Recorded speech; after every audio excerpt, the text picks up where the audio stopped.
د دین د مینه چې کوم دا چې دا خويندې او دا میندې دلته راجمع کړي دي نو دا د دین مینه ده. داسې واته میاشتې وړاندې ما ته ټلیفون راغی چې زما دا نوم دی د فلاني ځای ما په یو خبره ما ته ډېره ناشنا وکړله ویل بس زما ستاسو د الله دپاره مینه ده نو ستا نمبر مې پیدا کړی او ټلیفون مې ته بس خبره وتېره شوله. بیا داسې ورځ هم پکې راغلی چې ما ته ټلیفون وکړو چې زه تیمرګرې ته راغلی یم او زه ستا سره ملاقات کوم. نه به چیس کوم نه به روټۍ خورم نه به اوبه څکم خو بس یو 2-3 منټ درځم او سلام به کوم بیا به راځم. زه خپله مدرسه کې ناست وم او زمونږ غالبا چوټیانې وې چې راغی او زما سره سلام کلام وشو. 4-5 منټه ماښام ته نږدې زما سره تېر کړل او د ډېر ست باوجود د یو ګیلاس اوبو نه زیاتې ونه څکلې او راووتو. زه هم حیران وم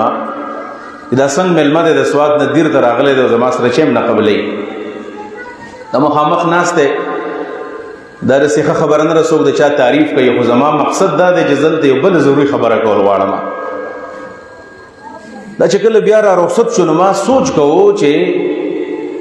زه خو نه داسې مالدار ملا یم نه راسه مال دولت شته دی او نه را سره د داسې تعارف دی خو دا ښه سړی دی چې د ده په زړه کې د دین یو مینه ده او شاید ما ته دینداره وی او په دغه مینه باندې زما خواله راغلی دی. نو زما ذهن ته یو حدیث راغی او هغه حدیث زه تاسو ته نن ویمه او دې خویندو ته مې ویمه تاسو یې مو اورئ. یو تابعی دی حضرت ابو ادریس خولانی رحمت الله علیه د نوم دی ابو ادریس خولانی. وزه تللی وم شام ته دمشق ته سکار باندې تللی وم. د مونځ ټیم راغی زه چې جومات ته لاړم نو په دې جومات کې یو نوجوان ناست دی ښایسته شانې هلک دی براق الصنایا داسې خبرې چې کوي د غاښونه ښکلي ښکلي ښکاره کېږي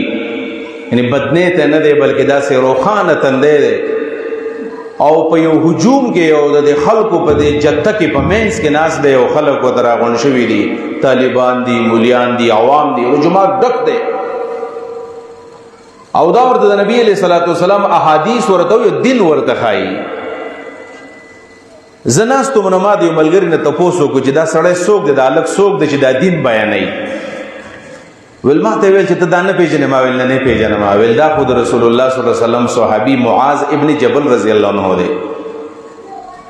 د حضرت معاذ ابن جبل رضی الله عنه نوم اورېدل ویل زما دا مینه دومره زیاته شوله چې زه د دې خلکو په دې مینس کې ورپاسمه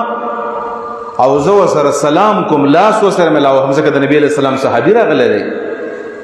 د الله د رسول په صحابو باندې خو تابعین خپل ځان قربانوو د الله د رسول په صحابو باندې خو امت ځان قربانوي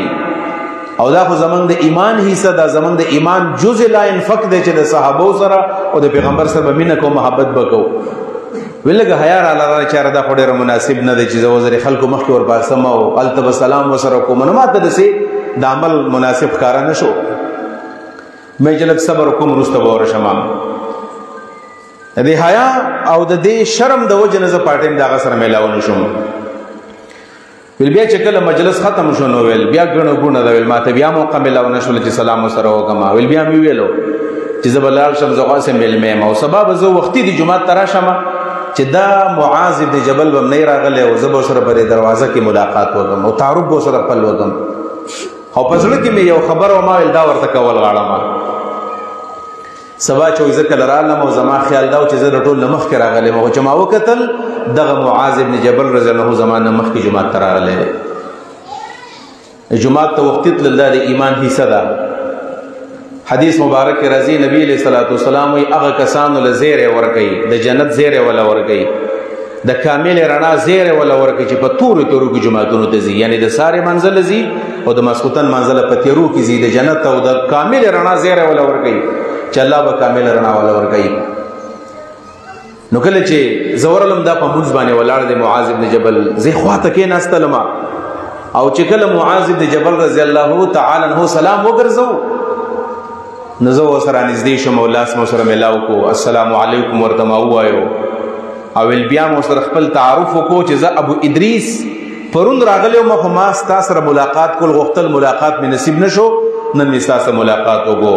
ویل بیا مو ورته ویل چې زه د زړه یو خبره کومه خویندو میندو ورونو تاسو ته مې چې په دې طریقه باندې راځئ چې د خپل تعلق جوړ کړو زمونږ د تعلق منهج چې دی چې دا ټول تعلقات که دا د رنګ دی او که د نسل دی او که د پارټۍ دی او که د تنظیم دی او که د قوم دی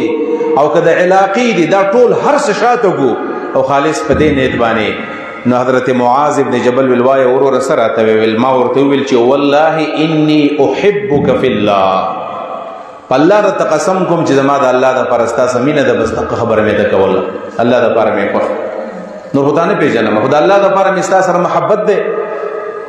نو صحابه کرام د زړه ډېر صفا وویل زه یې داسې د ګریوان مې ونیولم رانږدې کړم چې رښتیا وې که دروغ وې د ځان نه لګیا یې ته رښتیا زما سره د الله دپاره مینه کوې ما ورته قسم کوم د الله دپاره ستا سره مینه کوم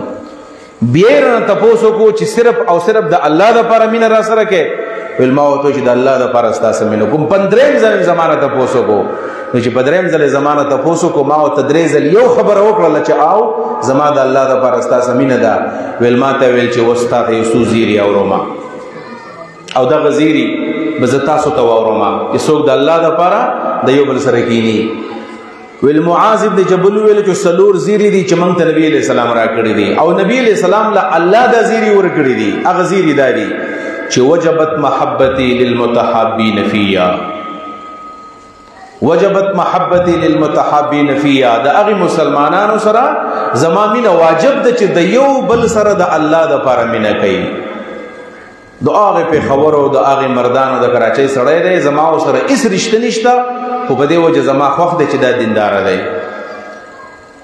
د هغې کمراټ او د هغې شنګلې او د هغې کم کم غرونو یو سړی دی ما لیدلی هم نه دی خو زما ورسره د الله دپاره مینه ده نبي علیه صلات وسلام فرمایي الله وایي چې څوک د الله دپاره د یو بل سره مینه کوي محبت کوي زما دپاره محبت کوي زما مینه ورسره واجب ده زه به ورسره لازمن مینه کوم الله دې زموږ محبتونه د یو بل سره د الله د رضا دپاره جوړ کړي دویم زیری ما ته دا واورو چې وجبت محبتي للمتجالسین فیا د هغې چا سره هم زما مینه واجب ده الله وایي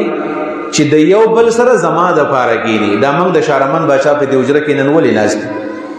دا خو ډېر د کار ټایم دی په دې ټایم کې خلک دوکانونو له ځي په دې ټایم کې زنانه ځان له وړا غږي په دې ټایم کې زنانه خپلې جامې وینځي په دې ټایم کې مدرسات ماشومانو ته سبق وایي او موږ راغلي یو د خوازاخېلې په یو حجره کې لاندې ناست یو موږ ولې ناست یو موږ ولې متجالسین یو موږ د دې دپاره ناست یو چې هغه الله زموږ نه راضي شي او د الله د رضا په نتیجه کې بیا زمون قبر ښایسته شي او د الله د رضا په نتیجه کې موږ د محشر په میدان کې سرخروش او الله جنت ته بوځي دغه موږ غواړو بل مقصد زمون نشته او دریم زیری راته دا واورو چې نبی علیه السلام وی الله وی چې وجبت محبتي للمتزاورین فیا د هغې چا سره هم زما مینه واجب ده چې د یو بل خواله زما د وجې نه ځي متزاور په دې اخترونو کې خلک څه خلک سیاسي خلکو لذي سلامونه له ایم پی ای له ایم این ای له وزیرانو لذي تحفې ورسره وړي میټایان وړي بوتلې وړي فروټ وړي او څه خلک داسې چې هغه به یو مولي صاحب له ور رواني یا کله کله بعضې خلک په دې کلي کې مشران سپینګري نشي ګرځېدی هلته رواني او څه خلک په دې کلي کې بیماران مشران زنانې د هغوی خاله ځي ویار مبارکۍ له ولزم سلام له ولزم دا د الله دپاره روان دی د یقین دی چې ماله دا مولي صاحب څه نشي راکولی د یقین دی چې دا سپینګیری ماله څه نشي راکولی دا یقین دی چې دا بیمار ماله څه نشي راکولی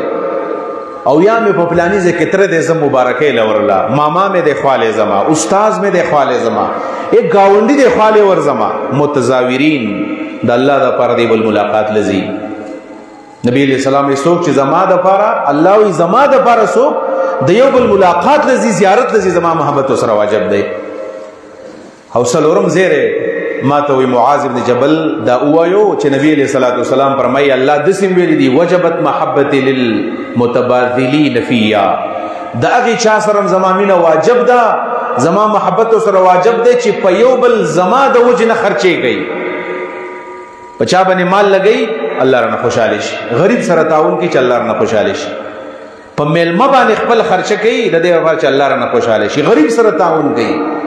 څوک بیمار دی دغه سره تعاون کوي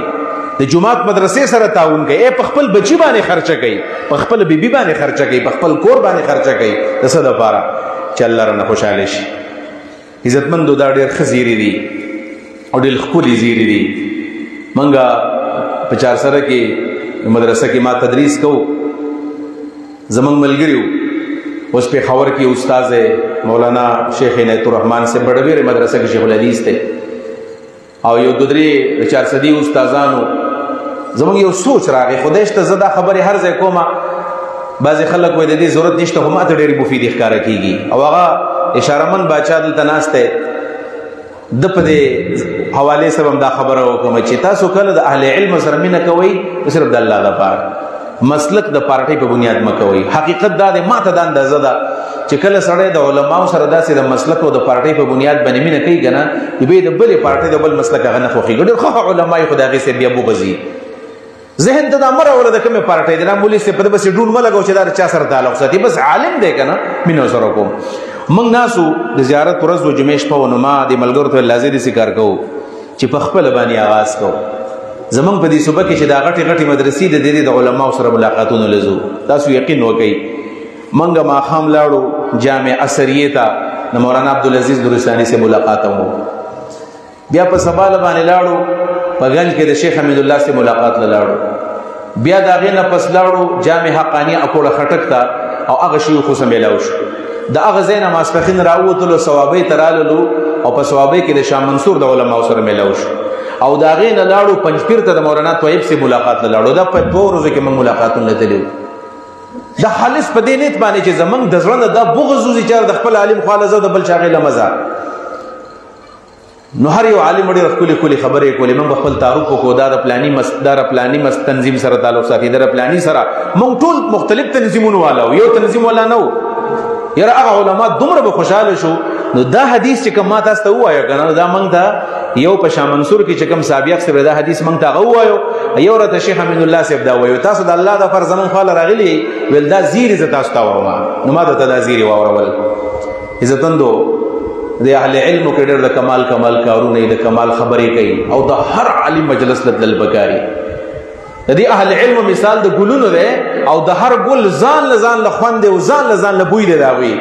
چې موږ د اهل علم مجلسونو کې بدینت باندې شرکت کوو د دې علما به اختلاف مي د دې به بل سره تعلق مغني دغه ته مګوري جواب الله په خپل باندې ورکړي چې په کوم نیت اختلاف کوي او زما استاکار بداوي چې موږ سره مين د الله د پاره دا خبر زکه کومه عزتمند یو خو د حالاتو کستاسو نظری